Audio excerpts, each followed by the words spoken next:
Panggilan Datuk Seri sikit je. ada PC dulu, saya akan umum kemudian, okey? Negeri Terima Sembilan. kasih.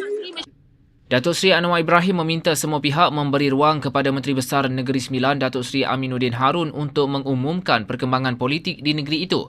Perdana Menteri memberi reaksi itu ketika diminta mengulas kemelut politik di Negeri Sembilan susulan kesemua 14 ahli Dewan Undangan Negeri Adun Barisan Nasional BN menarik sokongan terhadap Aminuddin. Beliau berkata ringkas kepada pemberita pada Isnin 27 April. Beliau ditemui selepas melancarkan makmal kecerdasan buatan AI dan Pusat Inovasi Huawei di Exchange 106 at TRX di Kuala Lumpur. Terdahulu UMNO dan BN Negeri Sembilan menarik sokongan terhadap Aminuddin yang juga adun PKRC Kamat dan Menteri Besar pagi Isnin. Pengerusi UMNO Negeri Sembilan, Datuk Seri Jalaluddin Alias berkata keputusan dibuat secara sebulat suara membabitkan kesemua 14 adun UMNO BN Negeri Sembilan susulan krisis adat yang berlaku ketika ini.